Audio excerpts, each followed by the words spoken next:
Здравейте на всички! Днес пристигна Pink's Beauty Box кутията за месец май. Аз нямах търпение да отворя и вече съм я отваряла. Знам какво има вътре. Сега ще ви покажа и на вас.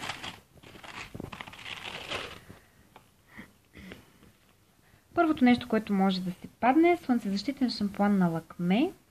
Оригинален размер 300 мл за 16,90 или слънцезащитна маска. Оригинален размер 250 за 24,90. На мен ми се е паднал шампуанът 10 мл. Подходящ за всеки тип коса. Дълготрайно предпазва от УВА и УВБ лъчи. Ще го пробвам. Следващото нещо, което може да се падне на Ревлон или блясък за устни. Оригинален размер 15,20 като цена или червило балсам 19 лева и 10 стотинки. На мен ми се е паднало червилото и то лилавия цвят. Се надявах да ми се падне нещо малко по-розово. Не, че ще го хвърля, ще си го ползвам. Нещото, което беше обявено на сайта. Сухия шампуан на Батист. Или Батист, не знам как се произнася.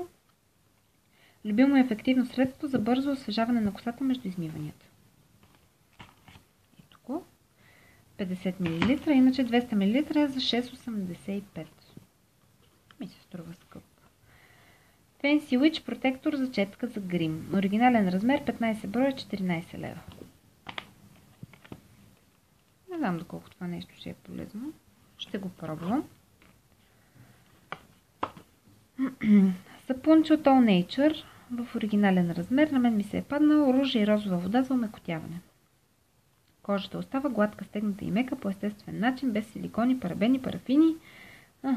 И така. Аз ги харесвам като цяло. Имам мляко за тяло. Мисля, че е това с смокинята и маслото очи. И то ми мирише на...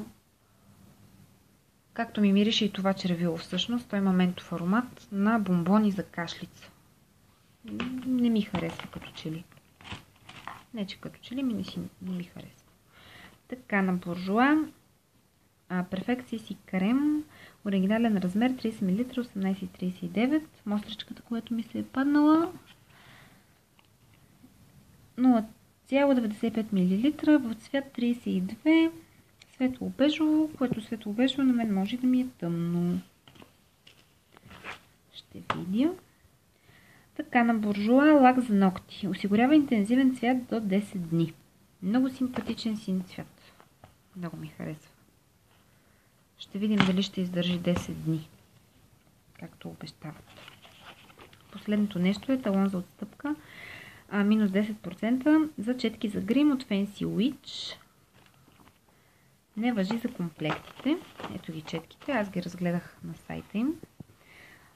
Тази мисля, че беше 26 лева. Тези големите са или 26 или 24. Тези мъничките мисля, че бяха по 14 лева. Ако искате, може да ги разгледате.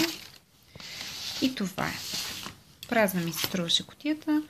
Но като си има направи, че червилото е 19 лева и стотинки. Лака е близо 8 лева. 2,90 е сапунчето. Кутията си избива парите. И така, ще си ги ползвам нещата. Надявам се видеото да ви е харесало. И до скоро!